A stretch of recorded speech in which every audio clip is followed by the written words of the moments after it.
آمین۔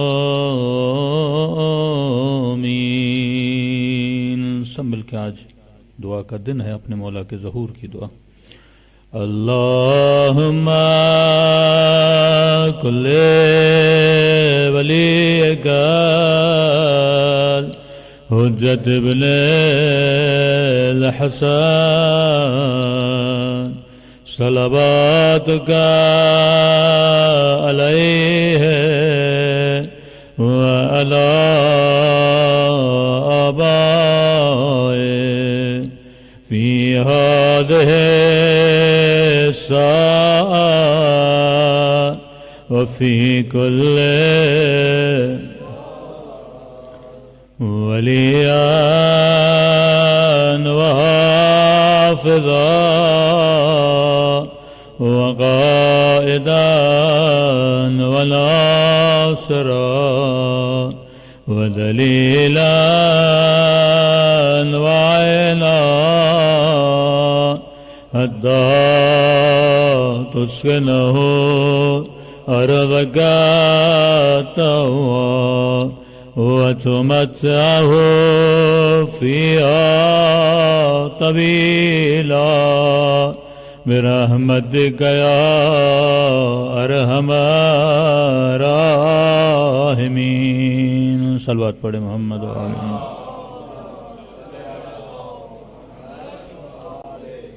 بسم اللہ الرحمن الرحیم۔ رب اشرح لی صدری ویسر لی امری واحلل عقدۃ من لسانی یفقہوا قولی۔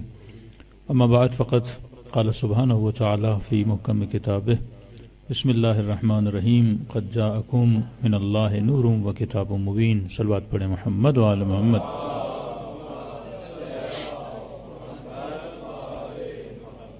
دعا ہے پروردگار عالم ان ایام میں ہم سب کی عبادتوں کو اپنی بارگاہ میں قبول فرمائے، اور جو مقصد لے کر، چاہے وہ جشن کی محفل ہو، چاہے وہ مجلس عزا کا ماحول ہو، خدا ان سب میں ہمارا آنا قبول فرمائے، اور جو مقصد لے کر آتے ہیں ان مقاصد میں بھی ہم سب کو کامیابیاں، کامرانیاں نصیب فرمائے، کیونکہ دین اسلام میں خدا عمل کو نہیں دیکھتا بلکہ عمل کرنے والے کی نیت کو دیکھتا ہے۔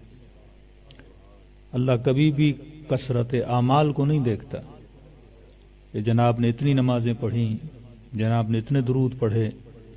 اللہ عمل کرنے والے کی نیت کو دیکھتا ہے۔ ہو سکتا ہے کسی کا عمل بہت بڑا ہو اور اس کی نیت کی وجہ سے ضائع ہو جائے، اور ہو سکتا ہے کسی کا عمل بہت چھوٹا ہو لیکن اس کی بڑی نیت کی وجہ سے اللہ کی دربار میں اس عمل کی قیمت کیا ہو جائے، بہت بڑی ہو جائے۔ مثال دے رہا ہوں کہ رسول خدا کے زمانے میں ہوتا یہ تھا کہ جب سفر کرتے تھے تو راستے میں رکا کرتے تھے پانی کے لیے، آرام کے لیے۔ تو رسول جب رکے تو ایک صحابی نے دیکھا کہ لوگ اپنی سواریاں روک کے جا رہے ہیں اور پانی پینے کے سلسلے میں آگے بڑھے، تو یہ خوف تھا سواری کہیں ادھر ادھر نہ ہو جائے، تو اس نے کار خیر کرنے کے لیے زمین میں کیلا لگایا اور ان کی سواریوں کی رسیاں اس کیلے کے ساتھ باندھ دیں۔ رسول کے پاس آیا، یا رسول اللہ آج میں نے بہترین عمل انجام دیا۔ کیا کیا کہ رسول اللہ کسی کی سواری گم نہ ہو جائے، میں نے ان کی رسیوں کو کیلے کے ساتھ باندھ دیا کہ خدا تجھے جزائے خیر دے، تو نے بہترین کام کیا۔ کچھ عرصے کے بعد وہیں سے پھر اصحاب گزرے، کسی صحابی کا پاؤں اسی کیلے سے ٹکرایا، پاؤں زخمی ہوا، اس نے وہ کیلا زمین سے اکھاڑ پھینکا اور رسول کے پاس گیا، یا رسول اللہ آج میں نے بہترین عمل انجام دیا۔ کہ کیا کیا؟ کیلا لگا ہوا تھا، کسی کا پاؤں لگ نہ جائے اور زخمی نہ ہو جائے، میں نے کیلے کو نکال کے کیا کر دیا؟ پھینک دیا۔ رسول نے فرمایا اللہ تجھے بھی جزائے خیر عطا کرے۔ خدا نہ کیلا لگانا دیکھتا ہے نہ نکالنا دیکھتا ہے، اللہ بندے کی نیت کو دیکھتا ہے۔ امت اعمال کو دیکھ رہی تھی، اہل بیت نیات کو دیکھ رہے تھے۔ تھا کوئی گیا میدان جنگ میں اور کسی نے کہا یا رسول اللہ شہید ہو گیا، نبی نے فرمایا شہید راہ خدا نہیں ہوا، شہید راہ خچر ہوا ہے، کیونکہ پہلے جنگ پہ جا نہیں رہا تھا، پر جب کسی کافر کے ہاتھ میں تنومند کوئی خچر دیکھا، کسی نے کہا اسے ماروں گا اور غنیمت کے اعتبار سے وہ خچر میرا ہو جائے گا، تو فرمایا خدا یہاں تک کہ میدان جنگ میں جہادیوں کا لڑنا بھی نہیں دیکھتا، ان کی نیت کو دیکھتا ہے. نیت اگر انسان کی اچھی ہو تو انسان کا عمل پھر پروان چڑھتا ہے. بلکہ یہ کہوں کہ نیت وہ پر ہے جو اعمال کو عرش الہی تک لے کر جاتی ہے. اور میں اپنی نیتوں کو بہتر بناؤ. تبھی آپ اسلام میں دیکھ رہے ہوں گے کہ ہم جو بھی کام کرتے ہیں، جو بھی کام ہو، وہ نماز ہو، وہ عمرہ ہو، وہ زکوٰۃ ہو، وہ خیرات ہو، وہ خمس ہو، وہ مجلس حسین ہو، وہ زیارت ابا عبداللہ الحسین ہو، سب سے پہلے ہمیں کیا کی جاتی ہے؟ نیت کی جاتی ہے. یہاں تک کہ بندہ وضو بھی کرے تو شروع میں کیا کرتا ہے؟ نیت کرتا ہے. اور نیت ایک اللہ نے بتائی ہے. کوئی بھی عبادت ہو نیت ایک ہے، کوئی بھی عبادت ہو مقصد ایک ہے، کوئی بھی مجلس ہو ہدف ایک ہے. نیت یہ ہے کہ قربتاً اللہ، تاکہ میں کس کے قریب ہو جاؤں؟ اللہ کے قریب ہو جاؤں. اصلاً ہم اہل بیت کا واسطہ کیوں دیتے ہیں؟ یا وجیہن عند اللہ، یا وجیہتن عند اللہ، اے وہ جو رب کی دربار میں ان کے چہرے کی کوئی عزت ہے، ان کے چہرے کی آبرو ہے. میں بندے بے آبرو ہوں، لہذا واسطہ کس کا دیتا ہوں؟ سیدۃ فاطمہ زہرا کا واسطہ دیتا ہوں. واسطہ کس کا دیتا ہوں؟ امیر المومنین کا واسطہ دیتا ہوں، کیونکہ وہ رب کی دربار میں کیا رکھتے ہیں؟ عزت رکھتے ہیں. اب یہ مسلمانوں کا اور اہل بیت کے چاہنے والوں کا ایک مفہومی اختلاف ہے. نیت کیا ہے کہ نماز پڑھتا ہوں قربتاً اللہ، تاکہ کس کے قریب ہو جاؤں؟ اللہ کے قریب ہو جاؤں. اور وہی خدا کہے کہ نحن اقرب الیہ من حبل الورید، میں خدا تمہاری شہرک کی رگ سے زیادہ بھی کیا ہوں؟ قریب ہوں. اب سوال ہے جو قریب ہے اس کے قریب کیا ہو جاؤں؟ قریب تو اس کے ہوا جاتا ہے جو مجھ سے کیا ہو؟ دور ہو. اب آپ کہیں گے کہ مولانا سے سب سے زیادہ قریب کون ہے؟ تو کہیں گے جناب مائک بڑا قریب ہے، اس کے بعد گلاس قریب ہے، اس کے بعد یہ مومن قریب ہیں، پھر پہلی لائن والے، پھر دوسری لائن والے، پھر تیسری لائن والے. اب سوال ہے کہ خدا ہے کہاں کہ میں نماز پڑھوں اور کس کے قریب ہو جاؤں؟ خدا کے قریب ہو جاؤں. کوئی کہے کہ مکے چلے جاؤ جناب تو کس کے قریب ہو جاؤ گے؟ اللہ کے قریب ہو جاؤ گے. مسلمان کا ذہن ابھی تک فزیکل چیزوں میں اٹکا ہوا ہے نا. کہا کہ فلاں اور فلاں رسول کے بہت قریب ہیں.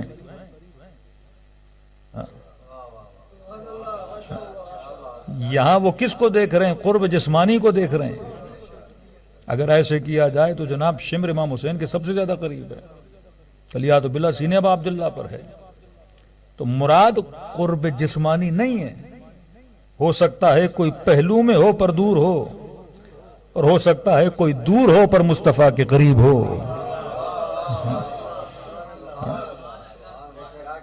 بھائی آپ امام بارگاہ میں بیٹھے ہیں، جشن کی مجلس میں آئے ہیں، تو کوئی پوچھے کہ مثلا یہ مومن جو آپ کے بغل میں بیٹھا ہے یہ زیادہ قریب ہے یا پاکستان میں جو والد ہیں وہ زیادہ قریب ہے؟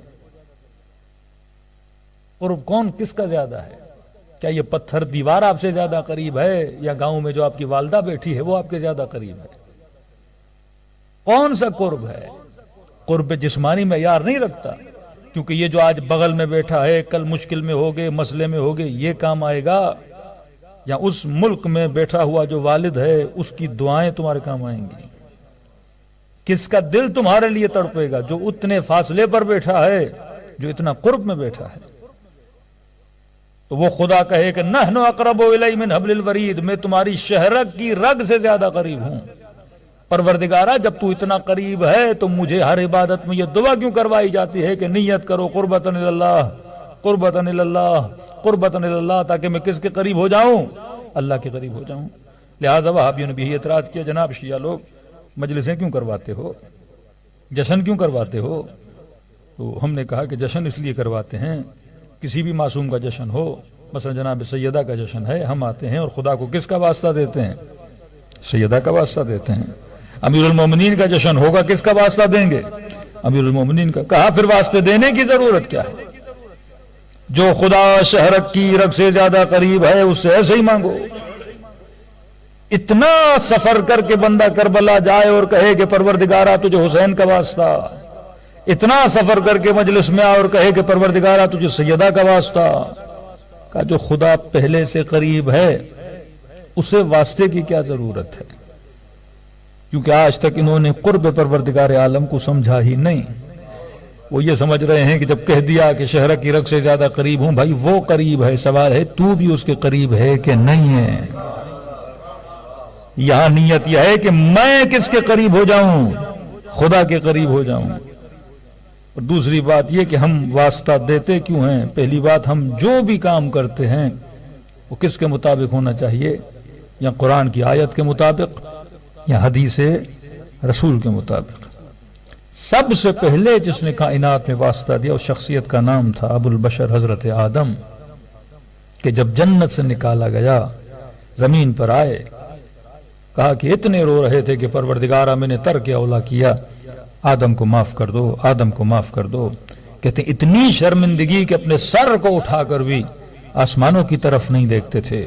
یہاں جناب جبرائیل نازل ہوئے کہ آدم اگر چاہتے ہو خدا تمہاری دعا کو قبول کرے، فَتَلَقَّى آدم رَبِّهِ بِكَلِمَاتٍ فَتَابَ عَلَيْهِ إِنَّهُ التَّوَّابُ الرَّحِيمُ کہ آدم اگر چاہتے ہو خدا تمہاری توبہ کو قبول کرے تو خدا کو ان کلمات کا صدقہ دو، جن کے صدقے میں خدا تمہاری دعا کو کیا کرے گا؟ قبول کرے گا۔ اہل سنت کے مفسرین تفسیر کبیر کے لکھنے والے کہتے جب رسول خدا سے پوچھا گیا یا رسول اللہ یہ کن سے کون سے کلمات تھے جن کے صدقے میں آدم کی توبہ قبول ہوئی، تو نبی نے فرمایا ہم فاطمہ وَأَبُوهَا وَبَعْلُهَا وَبَنُوهَا۔ عجیب جملے ہیں، کہا وہ میری بیٹی فاطمہ تھی اور وہ فاطمہ کے بابا تھے اور وہ فاطمہ کے شوہر تھے اور وہ فاطمہ کے بچے تھے۔ یا رسول اللہ یہ کیوں نہیں کہا جا رہا کہ وہ محمد تھے، وہ محمد کی بیٹی تھی، وہ محمد کے داماد تھے، وہ محمد کے نواسے تھے؟ ابتدا کس سے کی جا رہی ہے؟ فاطمہ کے نام سے کی جا رہی ہے، محمد کے نام سے نہیں کی جا رہی، علی کے نام سے نہیں کی جا رہی، حسنین کے نام سے نہیں کی جا رہی۔ کیونکہ شاید وجہ یہ ہو، کہا کیونکہ تعارف کروا رہا ہوں فاطمہ کے نام سے، کیونکہ مسلمانوں کا پتا تھا یہ بیٹیاں بھی بڑھا دیں گے، یہ داماد بھی بڑھا دیں گے، کہ بس دعا اس کی قبول ہوگی جس کی نسبت فاطمہ سے ہو اور آل فاطمہ سے ہو۔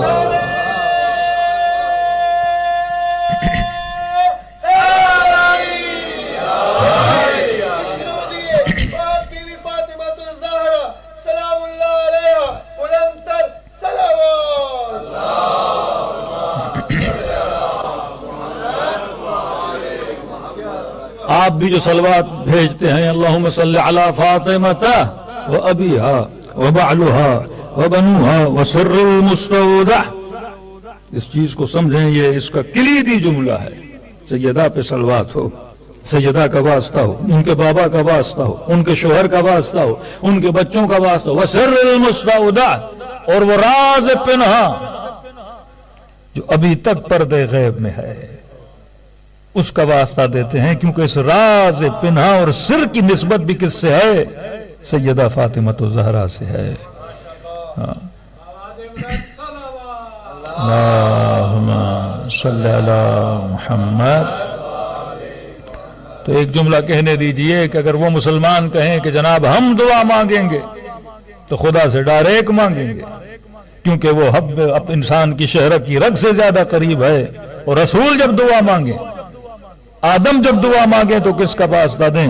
سیدہ فاطمہ زہرا کا واسطہ دیں۔ تو میں کہوں جناب چاہے کسی بھی فرقے کا مسلمان ہو، وہ شیعہ ہو، وہ شافعی ہو، وہ حنفی ہو، وہ اہل حدیث ہو، وہ وہابی ہو، ہر بندہ اس چیز کا اقرار کرتا ہے کہ میرا باپ کون ہے؟ حضرت آدم ہے۔ ابو البشر کون ہے؟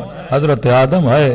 کوئی بندہ اس کا انکاری نہیں ہے کہ آدم میرے والد نہیں ہیں، وہ پوری امت کے باپ ہیں، ہر فرقے کے مسلمان کے باپ ہیں۔ تو یہ کہنے دیجئے جناب جب تیرے باپ کی دعا بغیر پنجتن قبول نہیں ہوئی تو تیری دعا کیسے قبول ہوگی؟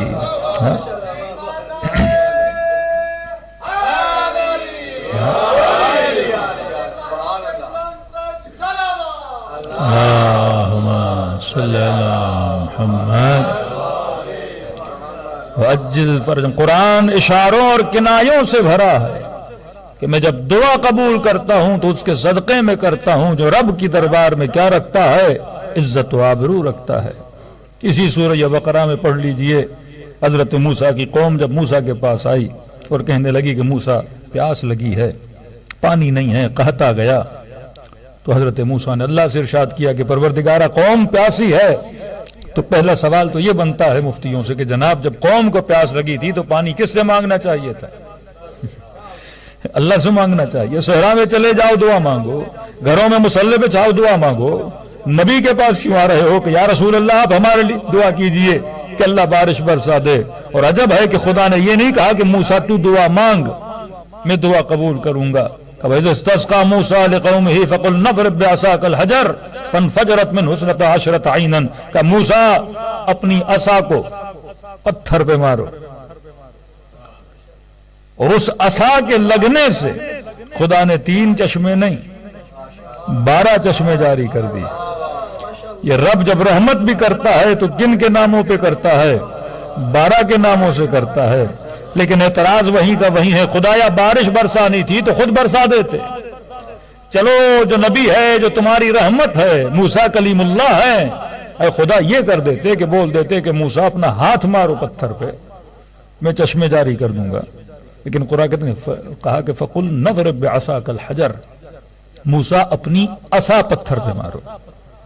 اب 5 منٹ کے لیے سوچئے, کیا موسیٰ کی عصا میں اتنی طاقت ہے کہ وہ پتھر سے چشمہ جاری کر دے؟ کیا حضرت موسیٰ کے ہاتھ میں طاقت نہیں؟ جب اسماعیل ایڑیاں رگڑیں تو چشمہ جاری ہو جائے, تو حضرت موسیٰ لکڑی کیوں لگا رہے ہیں؟ یہ نبی ہے, اگر ہاتھ مار دیتا تو چشمہ جاری ہو جاتا. یہاں خدا صرف نبی کی فضیلت بیان نہیں کر رہا, بلکہ اس لکڑی کی فضیلت بھی بیان کر رہا ہے جو نبی کے ہاتھ میں آ جائے تو معجزے دکھلا دیتی ہے. یہاں پر اعتراض ہوگا, جناب مارکیٹ سے کپڑا خریدا, کالا کپڑا تھا, علم کی لکڑی پہ چڑھا دیا, آپ چوم رہے ہو. درخت سے لکڑی کو کاٹا, گھر میں لگا دیا, لکڑی چوم رہے ہو. عام سا لوہا ہے, اسے تم نے علم بنا دیا, اب اسے کیا کر رہے ہو؟ چوم رہے ہو. تو جناب ہاں ہم مانتے ہیں کہ کپڑا عام تھا, ہم مانتے ہیں کہ لکڑی عام ہے, ہم مانتے ہیں کہ یہ چیزیں عام ہیں, لیکن سوال یہاں عام کا نہیں ہے. جب یہ عام کی نسبت کسی خاص سے ہو جاتی ہے تب یہ معجزے دکھلانا شروع کر دیتا ہے. لکڑی تھی, جب نبوت کے ہاتھ میں آ گئی تو اس نے معجزے دکھلانا شروع کر دیے. اسی طرح علم کی لکڑی عام لکڑی ہے, لیکن نسبت جب عباس سے ہو جاتی ہے تو یہ لکڑی بھی معجزے دکھلانا شروع کر دیتی ہے. پوری قرآن کی کتاب بھری ہوئی ہے ان معجزات سے کہ اللہ جو کچھ بھی دے رہا ہے انبیاء کے توسط سے دے رہا ہے, اور آج کائنات کو جو رزق مل رہا ہے وہ بھی انبیاء کے توسط سے مل رہا ہے. چلو ایک اور دلیل سن لیجئے. دیکھیے, ہر مسلمان حدیث معراج کو مانتا ہے, اور کہا کہ شب معراج جب نبی خدا کو بلایا گیا, لمبا قصہ ہے معراج کا, کیا دیکھا کیا نہیں دیکھا, لیکن سارے مسلمان مانتے ہیں کہ نبی اس وقت کیا کر رہے تھے؟ وضو کر رہے تھے. اللہ کا بلاوا آیا کہ جیسے اوپر گئے تو جو پانی بہ رہا تھا اس نے بہنا چھوڑ دیا, جو کونڈی ہل رہی تھی اس نے ہلنا چھوڑ دیا, بستر کی گرمی وہیں پہ تھم گئی, رات کا سما تھا, رات وہیں تھم گئی, ہواؤں نے چلنا چھوڑ دیا, بادلوں کی حرکتیں بندش میں آ گئی. اور کتنی دیر حدیث معراج بہت لمبی ہے, ایسے لگتا ہے کہ رسول مہینوں وہاں تھے. اور کہا کہ جیسے رسول کائنات میں واپس آئے کونڈی نے ہلنا شروع کر دیا, پانی نے بہنا شروع کر دیا, بستر کی گرمی وہیں سے گرم ہونا شروع ہو گئی, پرندوں نے چہچہانا شروع کر دیا, آسمانوں کی روشنی پھر سے روشن ہونا شروع ہو گئی. تو کسی نے پوچھا, یا رسول اللہ جب آپ نہیں تھے تو ایسے لگا جیسے گویا کائنات مر چکی ہے, اور جیسے کائنات میں آئے ایسے لگا کائنات میں حیات آ گئی ہے. یا رسول اللہ یہ ماجرا کیا ہے؟ جب آپ نہیں تھے تو گویا کائنات ساکن ہو گئی, اور جب آپ آئے تو کائنات میں حرکت آ گئی. تو نبی نے فرمایا ہماری مثال ایسے ہے جیسے تمہارے بدن میں تمہاری روح.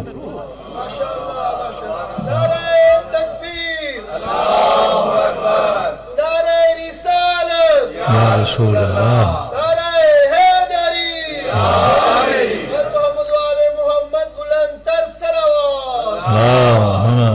صلی اللہ محمد, کہ ہماری مثال ایسے ہے جیسے تمہارے بدن میں روح. جب تک روح ہے تو آپ مولانا کو دیکھ بھی رہے ہو, سن بھی رہے ہو, 4 نعرے لگا بھی رہے ہو, کیونکہ یہ کہ بدن میں حرکت کس نے ڈالی؟ روح نے ڈالی. یہاں روح نکلی, بدن کی حرکت گئی. اب گردن چاہے دائیں ڈھل جائے چاہے بائیں ڈھل جائے, بدن کی حرکت ختم ہو گئی. فرمایا جب میں کائنات سے گیا تو ایسے لگا جیسے روح کائنات نکل گئی. کائنات کی ساری حرکتیں کیا ہو گئی؟ وہیں کی وہیں تھم گئی، اور کہ جیسے میں کائنات میں واپس آیا، جیسے گویا روح کائنات میں کیا آ گئی؟ واپس آ گئی۔ تو مسلمان مانتے ہیں کہ رسول کیا ہے؟ روح کائنات ہے۔ چھوٹا سا سوال تو بنتا ہے، اے مسلمانوں، آج تو رسول خدا کائنات سے جا چکے ہیں، لیکن ہوائیں آج بھی چل رہی ہیں، پرندے آج بھی اڑ رہے ہیں، رزق تجھے آج بھی مل رہا ہے، اولادیں تجھے آج بھی مل رہی ہیں، سانسیں تو آج بھی لے رہا ہے، تو کم از کم اتنا تو ماننا پڑے گا کہ آج بھی کوئی روح کائنات ہے جس کے صدقے میں خدا تجھے رزق بھی دے رہا ہے اور تیری زندگی بھی چل رہی ہے۔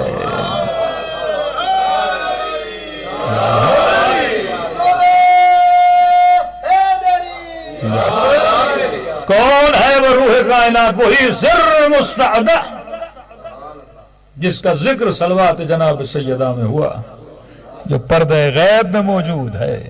انہی کے صدقے میں تجھے رزق مل رہا ہے، انہی کے صدقے میں تو کھا رہا ہے، انہی کے صدقے میں تو پی رہا ہے۔ یہ جو کچھ ہے کس کا صدقہ ہے؟ محمد اور آل محمد کا ہے۔ یہ وہی چہرے پاک ہے جن کی عزت خدا کی دربار میں ہے، جن کے چہروں کے صدقے میں خدا بندوں کی دعاؤں کو کیا کرتا ہے؟ قبول کرتا ہے۔ ارے ہم تو دور، مصطفیٰ بھی جب اپنے لیے دعا کریں تو خدا کو اپنی بیٹی کا واسطہ دیں، کبھی امیر المؤمنین کا واسطہ دیں۔ کہا کہ اگر یہ نہ ہوتی تو میں نہ ہوتا اور رسول نہ ہوتے تو کبھی معصومین نہ ہوتے۔ یہ برکت وجود اہل بیت کس کی وجہ سے ہے؟ سیدہ فاطمہ زہرا کی وجہ سے ہے۔ تبھی معصوم فرماتے ہیں کہ ہم اللہ کی طرف سے تمہارے اوپر حجت ہیں اور ہماری دادی ہمارے اوپر حجت ہے۔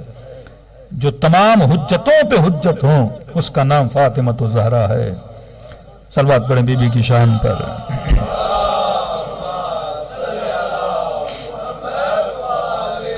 محمد عجل فرجہم۔ اب یہ نہیں کہ صرف ہم بلکہ رسول بھی جب دعا کریں تو اہل سنت کی کتاب ہے، نام ہے مروج الذہب، ملتا ہے رسول کی خدمت میں جو بھی آتا تھا، یا رسول اللہ آج بیمار ہوں ذرا دعا کیجیے۔ اب یہ وطیرہ پرانا تھا کہ یا رسول اللہ بیمار ہوں دعا کیجیے، یا رسول اللہ بے اولاد ہوں دعا کیجیے، یا رسول اللہ رزق میں تنگی آ گئی ہے دعا کیجیے، یا رسول اللہ گھر میں پریشانی ہے دعا کیجیے، فصلیں نہیں ہو رہی دعا کیجیے، جانور مر رہے ہیں دعا کیجیے۔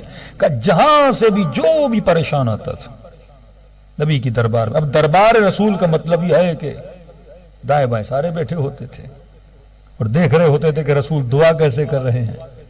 تو کہتے ہیں ہمیشہ انداز ایک تھا دعا کرنے کا، جب دعا کرتے تھے تو کہتے تھے اللہم ارحم، اے خدا فلاں پر رحم فرما، اللہم ارحم بحق علی، اے خدا فلاں پر رحم فرما۔ کس کے صدقے میں؟ علی کے صدقے میں۔ اب جیلسی کا فیکٹر بولوں یا فضیلت علی شاید کسی کو اچھی نہ لگے، تو انہوں نے ایک بار سنا کہا کہ بحق علی، دوسرا بیمار آیا کہا بحق علی، تیسرا تنگ دست آیا کہا بحق علی۔ تو یہ آپس میں کہنے لگے کہ جناب علی تو ہیں بھی نہیں، پھر بھی جب بھی دعا کرتے ہیں تو کس کا نام لیتے ہیں؟ علی کا نام لیتے ہیں۔ ہم ہٹے کٹے سامنے بیٹھے ہوئے ہیں، کبھی ایک نظر ہمارے اوپر بھی آ جائے اور کہیں کہ پروردگارہ اس کے صدقے میں اس کی مشکل کو آسان فرما۔ اب یہ نہیں سمجھ رہے تھے مشکلیں آسان فرمانی تھی۔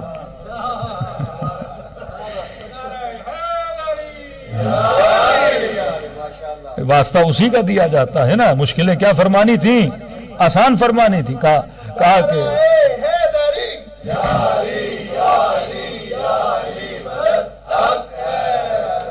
تو کہا کہ آج کہتا ہوں یا رسول اللہ انصاف نہیں ہے، چلو دو لوگوں کے لیے علی کا نام لیا، ایک کے لیے تو ہم دونوں کا نام لے لیں، یا کبھی اس کا لے لیں کبھی ہمارا لے لیں، تاکہ دوسروں کو بھی فضیلت کا پتہ چلے کہ بھائی ہم بھی کوئی فضیلت رکھتے ہیں، ہم بھی رب کے دربار میں کوئی عزت و آبرو رکھتے ہیں۔ تو یہ کہنے والا تھا دوسرے نے کہا صبر کرو۔ قرآن میں ہے نا صبر کا پھل کیا ہوتا ہے؟ میٹھا ہوتا ہے۔ تو کیا مطلب صبر کرے؟ کہ دنیا آ رہی ہے، کس کا واسطہ دے رہے ہیں؟ علی کا واسطہ دے رہے ہیں۔ کہا کبھی تو علی بھی بیمار ہوں گے، کبھی علی کو بھی کوئی پریشانی ہوگی کہ نہیں، وہ ظاہر رسول کے پاس آئیں گے تب کس کے نام سے دعا کریں گے؟ تو ظاہر ہے یا تیرا نام لیا جائے گا یا میرا نام لیا جائے گا۔ واقعہ ہے مکے کا، ہجرت ہو گئی، مدینے پہنچے، اتفاق سے رسول خدا کی دربار میں امیر المؤمنین آئے اور عرض کی یا رسول اللہ آج علی کی طبیعت ناساز ہے، ذرا میرے لیے دعا کیجئے۔ اور اس اتفاق سے بڑا اتفاق یہ تھا کہ دونوں بھی بیٹھے ہوئے تھے۔ انہوں نے کہا اتنی مدتوں سے جس گھڑی کا انتظار تھا وہ گھڑی آ گئی ہے کہ دنیا آتی ہے علی کا واسطہ دیتے ہیں، آج علی آئے ہیں تو ظاہر ہے آج یا تیرا نام آئے گا یا میرا نام آئے گا۔ لکھنے والا لکھتا ہے کہ ایک دوسرے کو کوہنیاں مار رہے تھے، اب دیکھنا مصطفیٰ کی زبان سے کیا نکلتا ہے، لیکن کمال کر دیا میرے نبی نے۔ جب رحمت للعالمین کی زبان سے رحمت بڑے جملے نکلے تو بڑے عجیب انداز میں دعا کی کہ اللہم ارحم علی علی بحق علی، اے خدا علی پر رحم فرما علی کے صدقے میں۔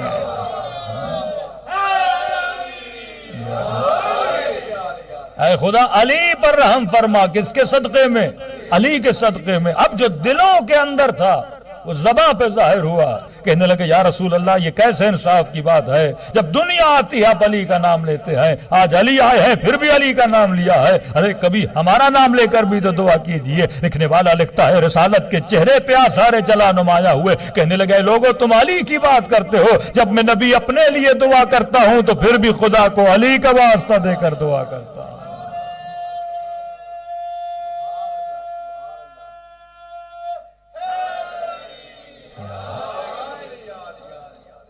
تو ہم اپنی مرضی سے نہیں بلکہ ہم سنت رسول پہ عمل کرتے ہیں کہ یا وجیہن عند اللہ اشفع لنا عند اللہ۔ یہ وہ چہرہائے مبارک ہیں جو رب کی دربار میں کیا رکھتے ہیں؟ عزت رکھتے ہیں، اور کہ اگر ان سے مل جاؤ تو بھی باعزت بن جائے گا۔ آج ایک ولی جب ولی بن جاتا ہے لوگ اس کے در سے حاجتیں لیتے ہیں کہ نہیں، معصوم تو نہیں ہے لیکن در معصوم کا نوکر بن گیا، تو خدا نے اس کے در کو بھی باب الحوائج بنا دیا۔ اصل ہے ان کے ساتھ کیا ہونا؟ منسلک ہونا۔ قرآن کی آیت صبغۃ اللہ ومن احسن من اللہ صبغہ، کون ہے جو خود کو رنگ خدا میں کیا کر دے؟ رنگ دے۔ کون ہے جو خود کو رنگ اہل بیت میں کیا کر دے؟ رنگ دے۔ اب آپ کہہ سکتے ہیں کہ ہم سلمان کی قبر پہ دعا مانگیں گے اور دعا قبول نہ ہوگی، نہیں، کہا سلمان منا اہل البیت، یہ ہم اہل بیت میں سے ہے۔ کہ مولا سید نہیں، کیوں کہا ہم اہل بیت میں سے؟ کہ جب جب تو سلمان کو دیکھے گا تجھے تب تب علی کی یاد آئے گی۔ جن کی محفلوں میں بیٹھ کے اہل بیت کی یاد آئے، جن کے ذکر کو سن کے اہل بیت کی یاد آئے، جن کی سخاوتوں کو دیکھ کے لوگوں کو علی ابن ابی طالب یاد آئیں، جن کے حجب و حیا کو دیکھ کے لوگوں کو سیدہ فاطمہ الزہرا یاد آئیں، تو باب الحوائج بننا ہے، رب کی دربار میں عزت پانی ہے۔ فرمایا جتنا ان انوار مقدسہ کے قریب ہوگے اتنا کس میں چلے جاؤ گے؟ نور میں چلے جاؤ گے۔ آج کتنے لوگ کربلا جاتے ہیں، خدا کو شہداء کربلا کا واسطہ دیتے ہیں۔ یہ شہداء کس سے ملے؟ امام حسین سے ملے۔ تو آج کیا بن گئے؟ باب حوائج بن گئے۔ آغائے قراتی غالباً کہتے ہیں کہ میں جب بھی کربلا جاتا تھا، کہتے قبر امام حسین پہ بڑا رش ہوتا تھا۔ اب کہتے قبر تک پہنچنا بڑا مشکل، تو کہتے میں شہداء کربلا جو نام لکھے ہوئے ہیں، باہر والی جالی ہے، وہیں کھڑا ہو جاتا تھا، اور میں ان کو کہتا تھا کہ میں امام حسین تک نہیں جا سکتا لیکن تم لوگ حسین سے زیادہ قریب ہو۔ تو کہتا ہے منت مانتا تھا کہ میں اتنی رکعت ہدیہ کرتا ہوں، یہ میری حاجت ہے، یہ ابا عبداللہ حسین تک پہنچا دو، اور میری حاجت روائی ہو جاتی تھی۔ کہتے انہی شہداء سے مانگتا تھا اور خدا مجھے کیا کر دیتا تھا؟ عطا کر دیتا تھا۔ تو جو ان کے قریب ہو جاتا ہے، کیوں کہا جیسے مقام میں شہادت ملتا ہے وہ خود بھی جنت میں جاتا ہے، اپنے اہل و عیال کو بھی کہاں لے کر جاتا ہے؟ جنت میں لے کر جاتا ہے۔ بعض مؤمنین قیامت میں شفاعت کریں گے، خدا کسی مومن کو حق شفاعت دے گا، بھئی اپنی فیملی کا ایک بندے کی شفاعت کر دو۔ آپ کو حق ہے بیٹے کی شفاعت کر سکتے ہو، بیوی کی شفاعت کر سکتے ہو۔ یہ کون سا مومن ہے جو خود کو رنگ محمد اور آل محمد میں کیا کر دے؟ رنگ دے۔ رنگ محمد اور آل محمد میں کیسے رنگے جائیں گے؟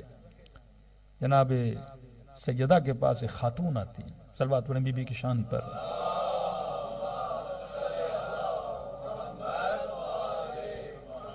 فرماتی ہیں کہ بی بی میرے شوہر نے مجھے آپ کی طرف بھیجا ہے اور اس کا سوال ہے، اور یہ پوچھ رہا ہے کہ کیا میں جنت میں جاؤں گا کہ نہیں. تو سیدہ نے کہا کہ اللہ سب کو جنت نصیب کرے، لیکن جنت میں وہ جائے گا جو ہمارا شیعہ ہوگا. تو جا کر اس نے بتایا شوہر کو کہ سیدہ کہہ رہی ہیں کہ جنت میں وہ جائے گا جو ہمارا شیعہ ہوگا. کب بی بی سے یہ پوچھ کیا کہ میں شیعہ ہوں کہ نہیں. یہ پھر آئی کہ سیدہ میرا شوہر پوچھ رہا ہے کہ وہ آپ کے شیعوں میں سے ہے کہ نہیں. بی بی نے کہا انشاءاللہ، لیکن ہمارا شیعہ وہ ہے جو کبھی گناہ نہیں کرتا. یہ پھر شوہر کے پاس گئی کہ سیدہ نے کہا ہے کہ ہمارا شیعہ وہ ہے جو کبھی گناہ نہیں کرتا. اس بندے نے سنا کہ شیعہ وہ ہے جو گناہ نہیں کرتا، کہ میں تو گنہگار. اس کا مطلب میں سیدہ زہرا کا شیعہ نہیں. اس نے کھانا پینا چھوڑ دیا. اب میں شیعہ نہیں تو میں جنت میں نہیں جاؤں گا. اب یہ بیمار پڑ گیا، کھانا چھوڑ دیا، فاقوں پہ آ گیا. یہ پھر روتی ہوئی سیدہ کے پاس ہے، بی بی جب سے آپ نے کہا ہے کہ جنت میں وہ جائے گا جو شیعہ ہوگا، پھر ہمارا شیعہ وہ ہے جو گناہ نہیں کرتا. کبھی بھی جب سے اس نے سنا ہے اس نے کھانا چھوڑ دیا ہے، بیمار پڑ گیا ہے، بستر مریضی پہ آ گیا کہ میں کیونکہ شیعہ نہیں تو لہٰذا میں کہاں نہیں جاؤں گا، جنت میں نہیں جاؤں گا. پھر بی بی نے اسے اس کے شوہر کو پیغام بھیجا. بی بی نے کہا کہ جب میں نے کہا کہ شیعہ جنت میں جائے گا، اس کا مطلب یہ ہے کہ جنت میں ڈائریکٹ صرف شیعہ جائے گا. یہ میں نے کب کہا کہ محب جنت میں نہیں جائے گا. اسے جا کر پیغام دو کہ تو محبان محمد و آل محمد میں سے ہے، تو بھی جنت میں جائے گا، لیکن اس طرح نہیں جائے گا جس طرح شیعہ جنت میں جائے گا. پھر اسے جا کر پیغام دیا کہ جناب سیدہ کہہ رہی ہیں کہ محب بھی کس میں جائیں گے، جنت میں جائیں گے. پھر اس نے کہا بی بی سے اتنا تو پوچھو کہ محب کے جانے میں اور شیعہ کے جانے میں فرق کیا ہے. محب کا مطلب 12 امامی ہو یا اہل سنت بھی ہو. اگر محبت محمد و آل محمد ہے کہ یہ کہاں جائے گا، جنت میں جائے گا. سیدہ سے پوچھا بی بی کیا فرق ہے دونوں کے جنت میں جانے میں؟ کہ شیعہ کا مطلب بغیر حساب و کتاب. دعا ندبہ پڑھتے ہو نا، علی منابر من نور، کہ علی تم اور تمہارے شیعہ نور کے ممبروں پہ بیٹھے ہوں گے. قرآن کہتے یوم تری المؤمنون والمؤمنات یسعی نورہم بین ایدیہم و بایمانہم، قیامت کے دن ایسے لوگوں کو دیکھو گے جن کے چہروں سے نور نکل رہا ہوگا. یہ دور سے بتائیں گے کہ ہم کون ہیں، نورانی ہیں. ان کا چہرہ بتائے گا کہ یہ کون ہے، جنتی ہیں. کہ شیعہ وہ ہے جو بغیر حساب و کتاب کے جنت میں جاتا ہے. کبھی بھی محب، فرمایا محب وہ ہے جو محبت تو کرتا ہے، شیعت کی منزل پر نہیں ہے. سلمان جیسا نہیں، ابو ذر جیسا نہیں، میثم تمار جیسا نہیں، حبیب ابن مظاہر جیسا نہیں. محب ہے. محب کا مطلب محبت تو کرتا ہے پر اس کی زندگی میں خطائیں بھی ہیں، اس کی زندگی میں غلطیاں بھی ہیں.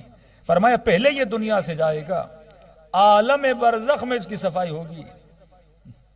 صفائی کے بعد جب صاف ستھرا ہوگا اس کے بعد اسے کہاں بھیجا جائے گا، جنت میں بھیجا جائے گا. یہ اور پریشان ہوا کہ بی بی برزخ کا حساب و کتاب تو بڑا مشکل ہے، ہمیں بتائیے کہ ہم دنیا میں کیا کریں کہ یہیں پہ ہماری صفائی ہو جائے، اور جب دنیا سے جائیں تو پھر برزخ کے عذاب سے کیا ہو سکیں، بچ سکیں. بی بی نے فرمایا کہ دنیا میں ایک ہی راستہ ہے اور وہ ہے توبہ کا آنسو ہے، کہ مرنے سے پہلے اپنی ساری خطاؤں کو کیا کرو، معاف کروا دو. اور خطا کو معاف کرنے کے لیے خدا نے بہترین وسیلہ دیا، جناب سیدہ فاطمۃ الزہرا کا وسیلہ. صلوات پڑھے محمد و آل محمد. تو مقام تشیع پر ہو تو مطلب ڈائریکٹ جنتی ہے، مقام محب پر ہو تو فرمایا کچھ تکلیفیں ہیں لیکن تمہاری سرنوشت میں خدا نے کیا لکھی ہے، جنت لکھی ہے. اور سیدہ نے کہا یہ بھی رب کی طرف سے محبت اہل بیت کی وجہ سے تمہارے اوپر لطف و کرم ہے کہ برزخ میں تمہاری صفائی تو ہو رہی ہے، لیکن کئی ایسے ہیں جن کی صفائیاں ہوتی ہی نہیں ہیں. مبغض اہل بیت اگر مر جائے یہ بھی تو برزخ میں جائے گا نا، اس پر بھی عذاب ہو رہا ہے، عذاب پہ عذاب ہو رہا ہے، عذاب پہ عذاب ہو رہا ہے، لیکن یہ عذاب اسے کیا نہیں کر رہا، صاف نہیں کر رہا. مطلب آپ کا کپڑا ایک ایسی واشنگ مشین میں ہے جو بالکل صاف کر کے نکالتی ہے، وہ ایسی واشنگ مشین میں ہیں کہ جتنا بھی دھو تو پانی کالا ہے اس کا، وہ کپڑے اور کیا ہو رہے ہیں، میلے سے میلے ہو رہے۔ اللہ کہتا ہے میں عذاب دوں گا، ثم پھر ان کو عذاب دوں گا روز قیامت، اور اس سے اشد عذاب میں ان کو مبتلا کروں گا۔ تو یہ جتنے دشمنان اہل بیت ہیں، یہ ابھی وادی برہوت میں کیا ہو رہا ہے، ان پر عذاب ہو رہا ہے، لیکن وہ عذاب ان کو صاف نہیں کر رہا، عذاب اندر عذاب ہو رہا ہے۔ لیکن اگر کوئی محب ہے، اسے کوئی تکلیف آتی ہے، وہ تکلیف اسے کیا دیتی ہے، اس کے پچھلے گناہوں کو مٹا دیتی ہے، تاکہ جب یوم قیامت میں آئے تو جناب سیدہ کے سامنے کیا ہو کے کھڑا ہو جائے، سرخ رو ہو کے کھڑا ہو جائے۔ تبھی فرمایا آغا بشیر الحکیم کہتے ہیں کہ واقع عشق محمد اور آل محمد ہے کہ قرآن میں 2 آیتیں ہیں۔ ایک آیت میں یہ ہے کہ جب جہنمیوں کو جہنم میں بھیجا جائے گا، یہ جانا نہیں چاہیں گے، ملائک ان کے بالوں سے پکڑ کے ان کو جہنم میں لے جائیں گے۔ کہتا میں سمجھ گیا کہ جہنمی جہنم میں نہیں جانا چاہ رہا، لہذا زبردستی دھکے دے کر اسے جہنم کی طرف لے جایا جا رہا ہے۔ لیکن ایک اور قرآن کی آیت پڑھی جس میں خدا حکم دے گا جنتیوں کو جنت میں لے جایا جائے، لیکن جب ملائک کہیں گے چلو، یہ جنت میں نہیں جائیں گے، یہاں تک کہہ رہے ہیں ان کو بائی فورس ہلکا پھلکا دھکا دیا جائے گا، بھائی جا جنت میں، کیونکہ قیامت کے دن مومن جنت کے لیے نہیں ترسے گا، جنت آواز دے گی مومن میرے پاس آ، جنت بولے گی کہ میں تیری عاشق ہوں، اور اتنی صدیوں سے میں کس کا انتظار کر رہی تھی، تیرا انتظار کر رہی تھی، آجا میرے پاس۔ کہ چھٹے امام جعفر صادق علیہ السلام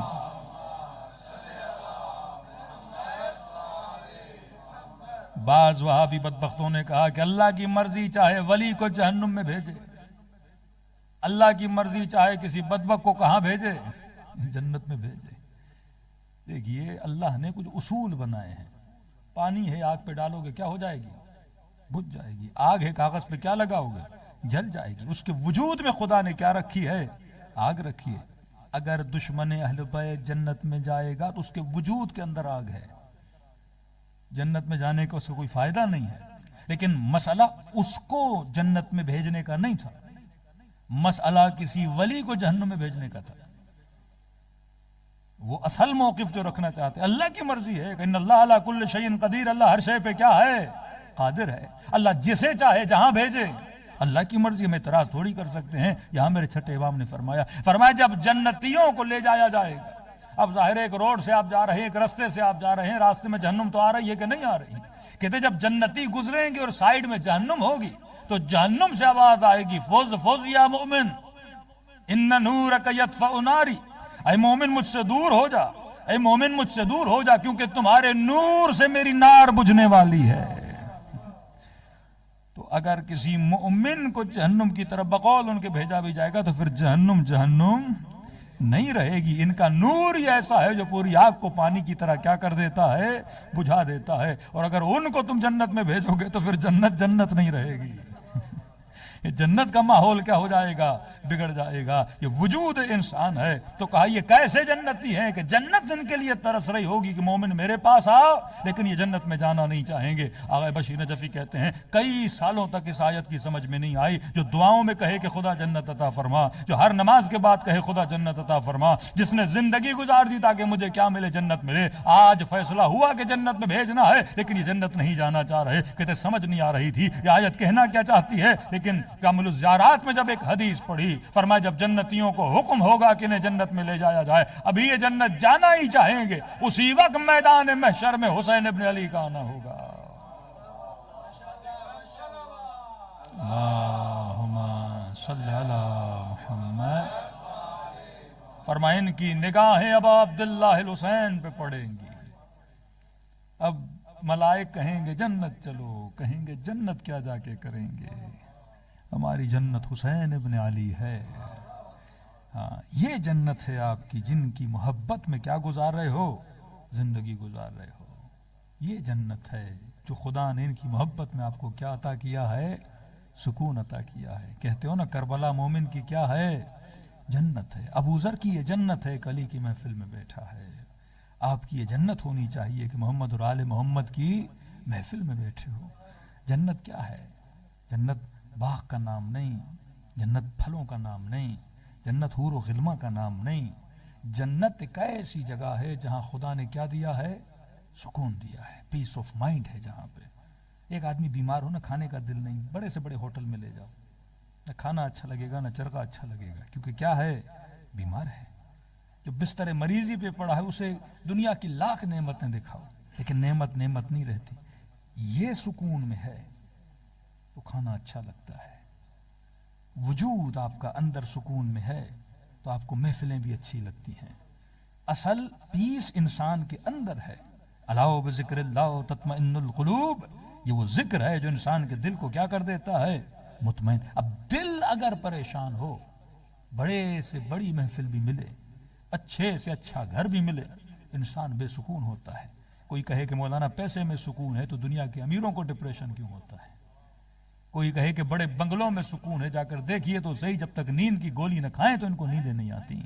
آج سیاستدانوں کا سکون حرام ہے کہ نہیں؟ آج جرنلوں کا سکون حرام ہے کہ نہیں؟ اصل سکون اس میں نہیں ہے، لیکن کوئی ایسا ہے جو جھوپڑی میں سوتا ہے پر بڑے سکون سے سوتا ہے۔ ہاں، امیر المومنین کو شب ہجرت موت کے بستر پہ نیند کیسی آئی؟ علی کا دل کیا تھا؟ سکون میں تھا نا۔ اور احد والے کبھی ادھر اور کبھی ادھر جا رہے تھے۔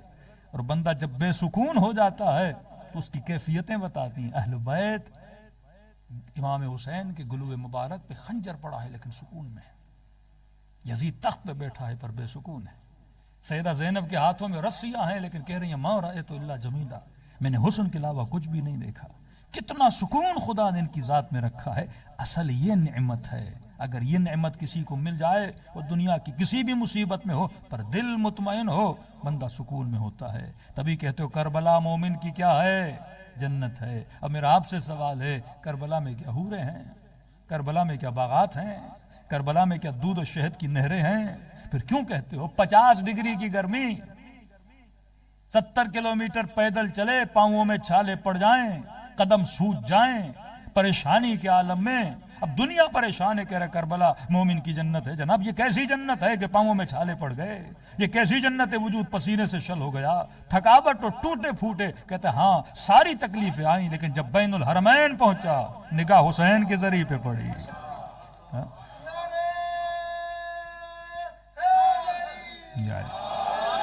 خدا نے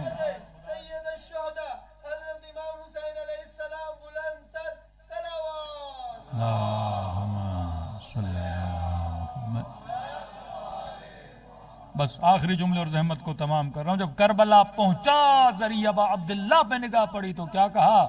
کربلا مومن کی جنت ہے۔ کیا ملا تجھے کربلا میں؟ کا سکون ملا۔ اب ایک چھوٹا سا سوال ہے، کیوں ملا سکون؟ اگر کربلا میں سکون ہوتا تو سب کو ملتا، ایک وہابی کو بھی ملتا۔ اگر علی کے چہرے میں سکون ہوتا تو طلحہ کو بھی ملتا، زبیر کو بھی ملتا۔ یہ ابو ذر کو کیوں مل رہا ہے؟ یہ صرف سلمان فارسی کو کیوں مل رہا ہے؟ یہ صرف میثم تمار کو کیوں مل رہا ہے؟ لفظ بدلوں، اگر آپ کے بیٹے میں سکون ہوتا تو سب کو ملتا، صرف باپ کو کیوں ملتا ہے؟ اپنے بچے کو سینے سے لگایا، کہا یہ میرے دل کا چین ہے، میرے دل کی ٹھنڈک ہے۔ کئی سالوں کے بعد بیٹی کو دیکھا تو کہا آنکھوں کی ٹھنڈک ہے۔ قرۃ اعین کا مطلب یہی ہے نا۔ امام حسین فرماتے سکینت و ابی، یہ میری بیٹی میرے دل کا چین ہے، سکون ہے۔ سیدہ زینب کا نام ہی زینب یعنی باپ کی زینت ہے۔ اسے دیکھتا ہوں علی کو کیا ملتا ہے؟ سکون ملتا ہے۔ جناب سکینہ امام حسین فرماتے ہیں سکون ملتا ہے مجھے۔ بہن بھائی کو دیکھا یہ قمر ہے، یہ چاند ہے، اسے دیکھتی ہوں زینب کی آنکھوں کو ٹھنڈک ملتی ہے۔ اب سوال ہے، میرا بیٹا میرے لیے سکون ہے، دوسروں کے لیے کیوں نہیں؟ ابا عبداللہ الحسین کا روزہ میرے لیے سکون ہے، مجلس سیدہ آپ کو سکون دے رہی ہے، کسی وہابی کو تو لا کے بٹھاؤ۔ وہ 40 منٹ بٹھاؤ گے تو وہ بندہ تو بلپتا رہے گا، کس بدعت کی محفل میں لا کے بٹھا دیا مجھے، میری تو ساری عبادتیں چلی گئیں، وہ پریشان ہوتا رہے گا۔ بلکہ جو چیز آپ کے لیے سکون ہے وہاں کے بم پھوڑتے ہیں آ کے وہ لوگ، اپنے آپ کو اڑانے کے لیے تیار ہیں۔ اسے کیوں نہیں کربلا سکون دے رہی؟ اب سوچو کربلا میں کہاں سکون ہے؟ کیا ذریعہ حسین میں سکون ہے؟ کیا ان پتھروں میں سکون ہے؟ کیا اس چاندی میں اور گولڈ میں سکون ہے؟ کیا بین الحرمین کے درختوں میں سکون ہے؟ پھر جب سوچو کہ ہاں بھائی درخت مجھے سکون دے رہا ہے، وہاں کی فضائیں مجھے سکون دے رہی ہیں، وہاں کا حرم مجھے سکون دے رہا ہے، 4 رکعت نماز پڑھنے کے بعد دل کرتا ہے بس بیٹھا ہی رہوں، حسین کی زری کو دیکھتا ہی رہوں، یہ کیسا سکون ہے جو مجھے تو مل رہا ہے پر وہابی کو نہیں مل رہا۔ ایک قدم اور آگے بڑھوں، ہندو کو مندر میں سکون ملتا ہے، کرسچن کو کلیسا میں سکون ملتا ہے، بیٹے کو ماں کے چرنوں میں سکون ملتا ہے، باپ کو بیٹے کو سینے سے لگانے سے سکون ملتا ہے۔ یہ سکون کی کہانی کیا ہے کہ اصل میں خدا نے سکون رکھا ہے محبت میں، جس سے محبت ہوتی ہے تو محبوب کو دیکھنے سے سکون ملتا ہے۔ عاشقوں کے قصے پڑھو گے نا، پوری رات انتظار کرتے تھے کہ معشوق کی ایک جھلک نظر آ جائے، اور دنیا کہے گی پاگل ہے، مجنوں ہے، انہیں کیا پتا اسے کیا مل رہا ہے، سکون مل رہا ہے۔ چھوٹا سا بچہ ہے، اسے کھلونے سے سکون ملتا ہے، جوان ہو تو شادی سے سکون ملتا ہے، 30 سال کا بندہ ہو تو پیسے سے سکون ملتا ہے۔ یہ سکون جمپنگ کی پوزیشن میں ہے، کبھی کھلونے میں، مرد کے لیے عورت میں، عورت کے لیے گھر میں، کسی کے لیے گاڑی میں۔ سکون اپنی چیزوں کو کیا کر رہا ہے؟ بدل رہا ہے، اور ہم اسی سکون کی تلاش میں کیا کر رہے ہیں؟ دوڑیں لگا رہے ہیں۔ کسی کو لندن سکون لگا تو دوڑا یہاں پہ آ گیا، کسی کو آسٹریلیا سکون لگا دوڑا وہاں چلا گیا، کسی کو پاکستان سکون لگا وہ دوڑا وہاں چلا گیا۔ تو دنیا کس کی تلاش میں ہے؟ سکون کی تلاش میں ہے۔ اب جمپنگ کنڈیشن میں کیوں آتا ہے؟ کیونکہ یہاں جس کو سکون سمجھتا ہے 10 سال کے بعد وہ پھر وہی بے سکونی دے دیتا ہے۔ کسی نے کہا مولانا یو کے میں شام کے 5 بجے کے بعد بڑا سکون ہو جاتا ہے، ہم ہیں کراچی والے بھائی، ہماری رات 11 بجے کے بعد شروع ہوتی ہے۔ تو کہا کہ 5 بجے کے بعد سکون آ جاتا ہے، 1 دن 2 دن تو اچھا لگا مجھے، لیکن پھر میں نے کہا کہ یو کے سکون میں بھی بڑی بے سکونی ہے، اتنا سکون بھی کسی کو اچھا نہیں لگتا۔ یہاں کا سکون بھی انسان کو کیا کر دیتا ہے؟ پریشان کر دیتا ہے۔ پہلے آپ نے کہا گاڑی میں سکون ہے، کون سی لینی ہے، فلاں گاڑی لینی ہے، اتنی مہنگی ہے، محنتیں کر کے مورگیجز لے کے گاڑی تو لے لی، 1 دن 2 دن 5 دن 6 دن 8 دن 6 مہینے گزرے، کہا اس میں تو سکون ہی نہیں ہے۔ چیزیں لیتے گئے سکون کے چکر میں، ان چیزوں نے 2 دن سکون دیا، 4 دن سکون دیا، پھر سکون کیا ہو گیا؟ ختم ہو گیا۔ دنیا اسی کیوں کہ سکون کس میں ہے؟ محبت میں ہے۔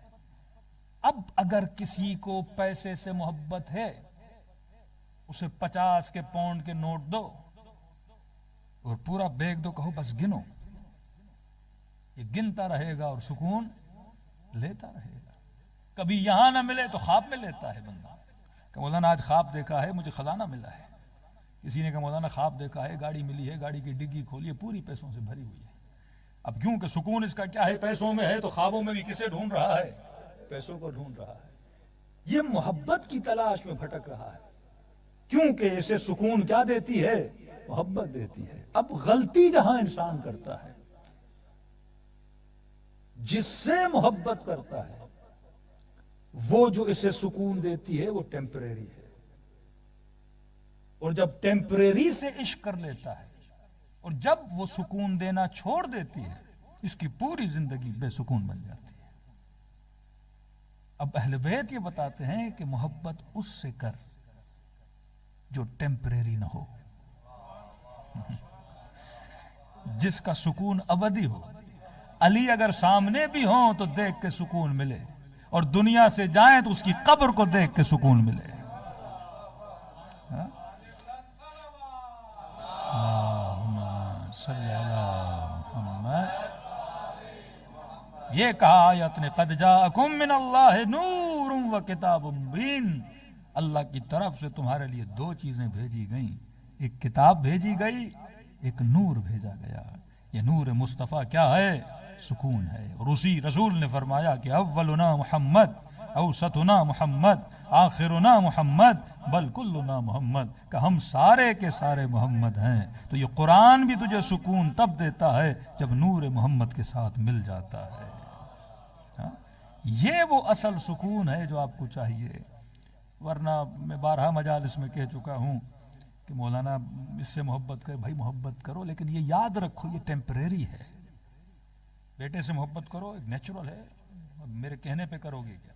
بیٹا ہے، پیدا ہوگا، محبت تو ویسے ہی ہوگی، لیکن اس محبت کو ابدی محبت نہ بنا، کیونکہ یہ محبت کبھی بھی دھوکہ دے سکتی ہے، یہ اولاد کبھی چھوڑ کے جا سکتی ہے. اس سے اتنی محبت کر جتنی بیٹے سے کرنی چاہیے. ایسا نہیں کہ تو اس کی محبت میں اپنا سکون تلاش کرنے لگے، اور جب یہ اولاد چھوڑ کے جائے گی تو کیا ہو جائے گا؟ بے سکون ہو جائے گا.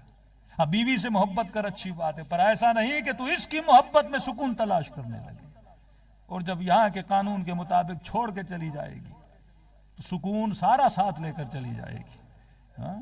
ایسا نہیں کہ تو گاڑی سے محبت کرنے لگے اور کل چور چوری کر کے جائے تو تیرا سارا سکون گاڑی کے ساتھ کیا ہو جائے؟ لے کے چلا جائے. ایسا نہیں کہ تو لباس سے اتنی محبت کرنے لگے کہ جب پہنے تجھے سکون ملے اور کل استری کرتے کرتے ہلکا سا جل گیا. اور یہ نہیں جلے گا، تیرا اندر جلے گا، کیونکہ تو نے اس میں کیا ڈھونڈا تھا؟ سکون ڈھونڈا تھا. پھر یہ سکون نہیں تیرے لیے فتنہ بن جائے گا، پھر یہ سکون نہیں تیرے لیے بے سکونی ایجاد کرے گا. اب محبت اس سے کر جو کبھی تجھے چھوڑ کے نہ جائے، محبت اس سے کر جو یہاں بھی تیرے ساتھ اور کہے من یمت یرنی، جو مرے گا تو علی کے چہرے کی زیارت کرے گا. محبت اس سے کر جو بی بی یہ کہے میں تب تک جنت میں نہیں جاؤں گی جب تک اپنے حسین کے چاہنے والوں کو جنت میں نہیں لے جاؤں. یہ محبت ہے جو یہاں بھی کام آئے وہاں بھی کام آئے. باقی دنیا کے رشتے یہ ضرورتیں ہیں، یہ گاڑیاں، یہ رشتے، یہ ماں باپ، یہ اولادیں، یہ بیوی، یہ ساری ضرورت ہے، یہ دنیا ہے. ضرورت کے اعتبار سے محبت کر، حقوق کو ادا کر، لیکن اتنی محبت نہیں کہ یہ محبت تجھے بیمار بنا دے، اتنی محبت نہیں یہ تجھے ذہنی مریض بنا دے. محبت کر کہ امام حسین کو اکبر سے محبت نہیں، علی اصغر سے محبت نہیں، بیٹے سے محبت ہے. اس کے پانی کے لیے جا رہے ہیں، امام حسین پانی مانگنے جا رہے ہیں، لیکن بیٹا شہید ہوا کا رضا برضا، تیری رضا پہ راضی ہے. اکبر سے بڑی محبت ہے، آ رہے ہیں گھٹنیوں کے بل آ رہے ہیں، لیکن جب بیٹا شہید ہوا کا رضن برضا. چھٹے امام کا بیٹا جناب اسماعیل بڑی محبت کا، جب جاتے تھے امام کے چہرے پہ آثار پریشانی، کبھی کوئی حکیم آ رہا ہے، کبھی کوئی ڈاکٹر آ رہا ہے، مولا خیریت تو ہے، کب بس بیٹا بیمار ہے، کب پریشان ہے بیٹے کے لیے. اور ایک دن کہتا ہے گیا امام کے گھر پہ، دروازے پہ دستک دی، گھر امام نے دروازہ کھولا، کیا دیکھا؟ چہرہ مطمئن. پوچھا مولا، اب دیکھنے والا یہ سمجھا کہ بیٹا ٹھیک ہو گیا ہے، بیٹے کو شفا مل گئی ہے.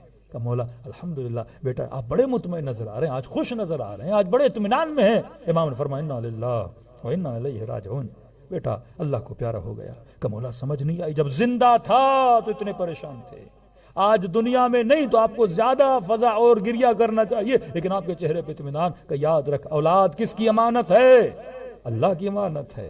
جب تک ہمارے پاس ہوتی ہے ہم امانت میں خیانت نہیں کرتے، اس کا خیال رکھتے ہیں، اس کی روح کا بھی خیال رکھتے ہیں، اس کے جسم کا بھی خیال رکھتے ہیں. لیکن جب اس نے اپنی امانت واپس لے لی، میں کون ہوتا ہوں اعتراض کرنے والا؟ ہم کس کی رضا پہ راضی ہوتے ہیں؟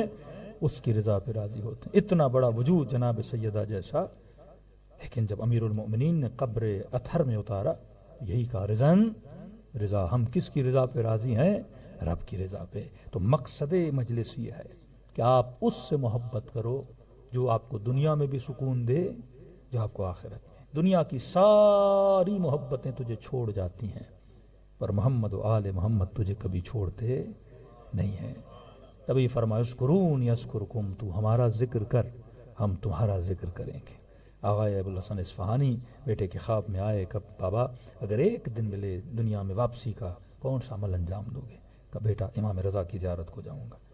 ہاں کہ بابا کیوں؟ کہ تجھے نہیں پتا، میں زندگی میں 40 مرتبہ ان کی زیارت پہ گیا، اور ہر زیارت کے بدلے میں امام رضا 3 مرتبہ عالم برزخ میں مجھ سے ملنے آئے.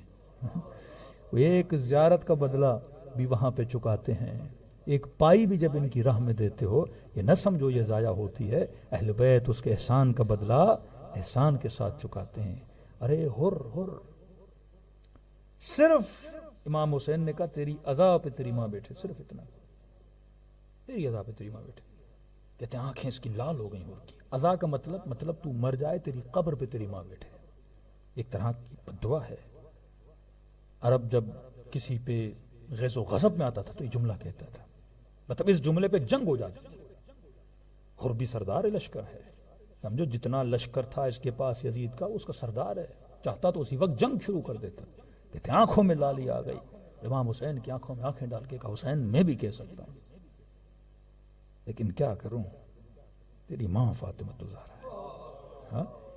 ادب تھا حر کے دل میں، یعنی یہ ضبط اپنے غصے پہ کنٹرول کیا کہ میں کیسے کہوں حسین کو، ایج میں زیادہ فاصلہ نہیں ہے، کہا کہ تیری ماں فاطمہ ہے۔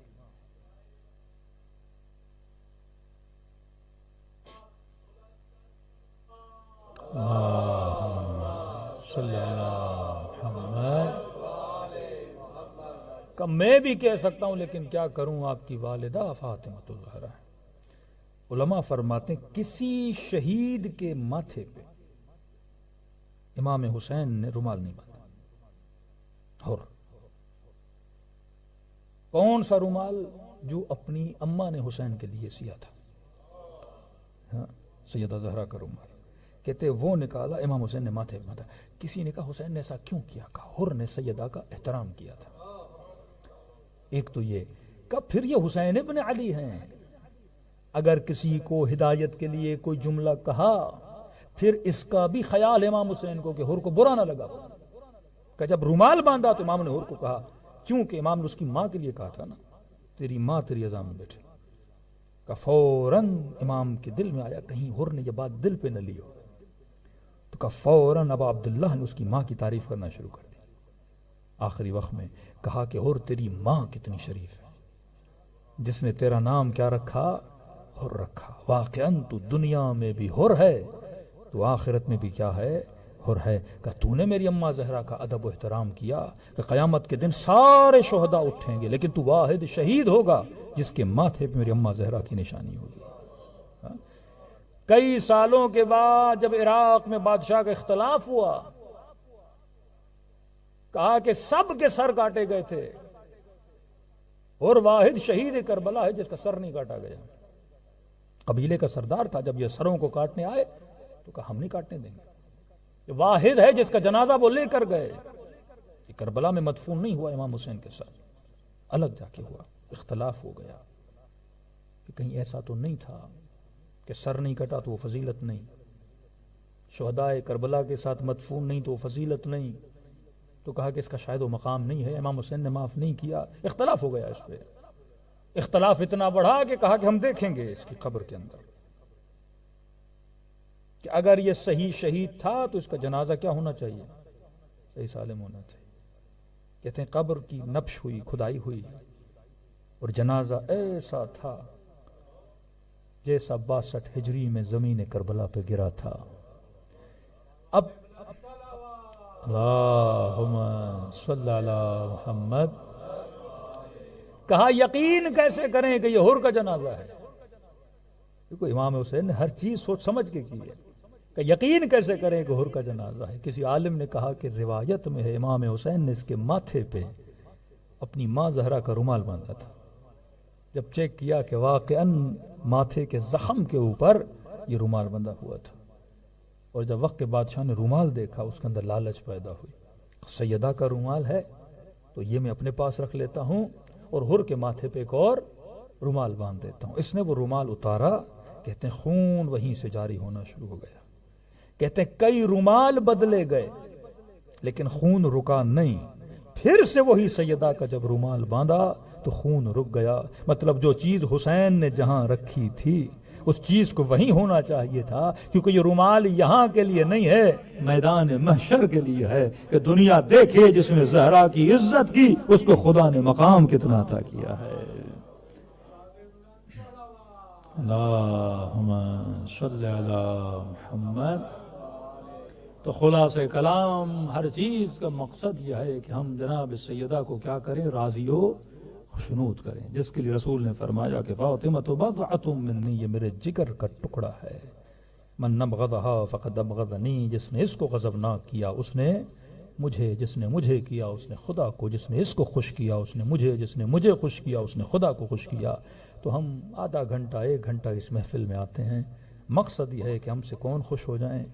سیدہ زہرا، اور اگر بی بی خوش ہو گئیں تو سمجھو رسول خوش ہو گئے، اور رسول خوش ہو گئے تو سمجھو خدا خوش ہو گئے۔ نسلوں کو، بچوں کو، ماؤں کو، بہنوں کو یہ ہونا چاہیے کہ ہم سے کون راضی ہو؟ جناب سیدہ۔ اور سیدہ کس سے راضی ہوتی ہیں؟ وہ جو سیدہ نے بتایا کہ ہمارے شیعہ بنو۔ محب تو ہر کوئی ہے، شیعت خاص مقام ہے۔ پروردگارہ بحق جناب سیدہ ہم کو شیعیان اہل بیت علیہ الصلوۃ والسلام میں شمار فرما، اور قیامت کے دن شیعہ اہل بیت بنا کے ہمیں اٹھانا۔ پروردگارہ فرزند زہرا امام زمانہ کا ظہور فرما، ہم سب کے صغیرہ کبیرہ گناہ معاف فرما، ہمارے والدین کے صغیرہ کبیرہ گناہ معاف فرما، ہم سب کو عاقبت بخیری نصیب فرما، ہم سب کو شفاعت ابا عبداللہ الحسین نصیب فرما، ہماری نسلوں کو، ہمارے بچوں کو سیرت علی اور آل علی پہ چلنے کی توفیق نصیب فرما، مومنین کے جان مال ناموس اور عزت کی حفاظت فرما۔ پروردگارہ جو بے اولاد ہیں انہیں اولاد نیک و صالح عطا فرما، جو تنگ دست ہیں ان کی تنگ دستیوں کو دور فرما، جو قرض دار ہیں ان کے قرضوں کو ادا فرما، جو شدید بیماریوں میں مبتلا ہیں انہیں جلد از جلد شفاء کاملہ اور عاجلہ عطا فرما۔ پروردگارہ مملکت پاکستان کی حفاظت فرما، جو وہاں ظلم کر رہے ہیں، ظلم شریک ہیں، ان سب کو نیست و نابود فرما، ہمیں عادل صالح حکمرانوں کی حکمرانی نصیب فرما۔ پروردگارہ بحق محمد وآلہ محمد ہم سب کو عتبات عالیہ کی زیارت نصیب فرما، جو متمنی زیارت کربلا کہ انہیں ابا عبداللہ الحسین کی زیارت نصیب فرما۔ فرزند زہرا امام زمانہ کا ظہور فرما، ہم سب کو ان کے آباند اور انصار خاص میں شریک فرما۔